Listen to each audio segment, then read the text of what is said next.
It's time for a retro wrestling review from the main event marks. Gobble gobble, everyone. It's the Thanksgiving Spectacular. Promoted as the biggest event since WrestleMania 3, WWF Survivor Series 1987 delivered a spectacle that mixed heated rivalries, iconic characters, and new match formats. It was something to behold, and it started a trend that lives on in the hearts of everyone who grew up a wrestling fan. I am Troy from the main event marks. Let's get into it. This is the main event!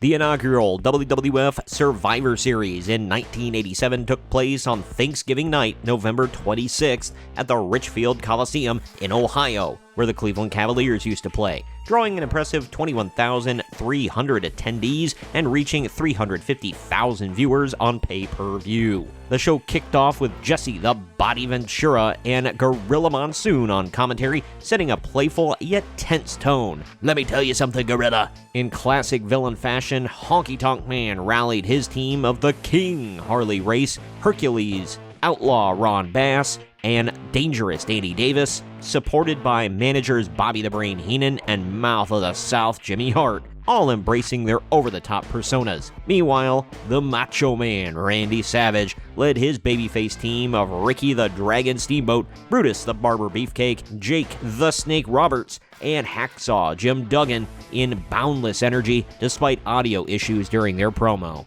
In their Survivor Series match, Harley Race and Jim Duggan were eliminated together early on due to a double countout after a brawl outside the ring. Macho Man tagged in Brutus Beefcake, who pinned Ron Bass, but Beefcake was then eliminated by the Honky Tonk Man with the help of Danny Davis. Jake the Snake Roberts eliminated Davis with a DDT after a strong series from Ricky Steamboat. Macho Man finished Hercules with his signature flying elbow, leaving Honky Tonk Man all alone against three opponents. Honky Tonk Man decided to retreat up the aisle and was counted out, giving Team Macho the win. Uncle Dave rated this match 2.25 stars, while I gave it 3 stars.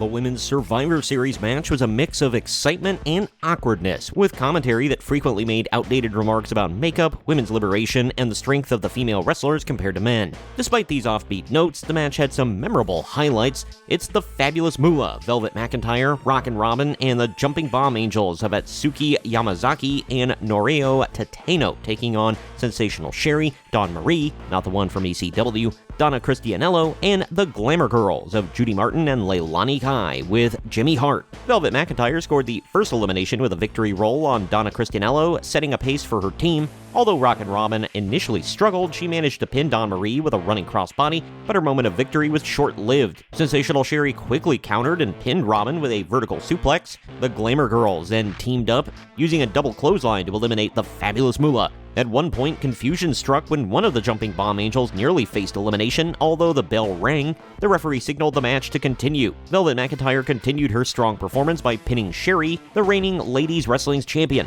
with another victory roll before being eliminated herself by Leilani Kai, who countered with an electric chair drop. The match ended with Norio Tateno of the Jumping Bomb Angels pinning Kai after a top rope crossbody, leaving Judy Martin as the last remaining opponent. The Angels' teamwork shined when Itsuki Yamazaki finished Martin with a top rope clothesline, sealing the victory for her team. Uncle Dave and I both rated this match 2 stars.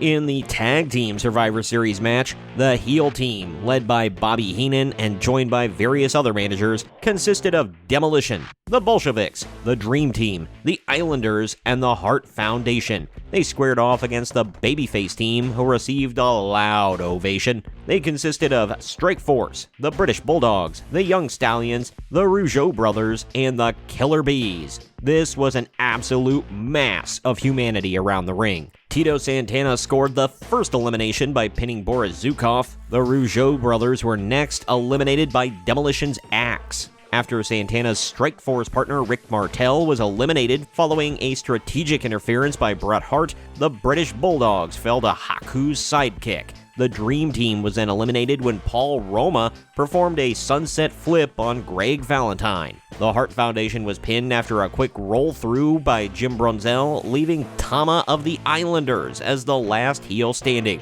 The Killer Bees used a mask switch tactic, allowing B. Brian Blair to score the final pin on Tama. Uncle Dave rated this match 4 stars, while I personally gave it 3.5. It was really damn good.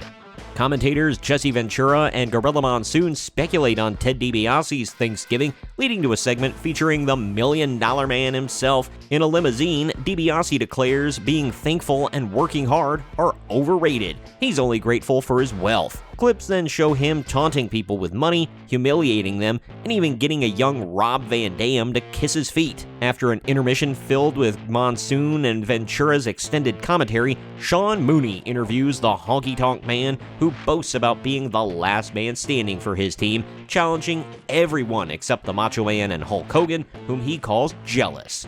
Before the main event, Mean Gene Okerlund interviews the babyface team of Hulk Hogan, Don Morocco, Paul Orndorff, Ken Patera, and Bam Bam Bigelow. Hogan, decked out in the WWF title and tassels, compares his team to wild animals ready to burn the competition, monopolizing the mic as he hypes the team. Now, it's time for the main event.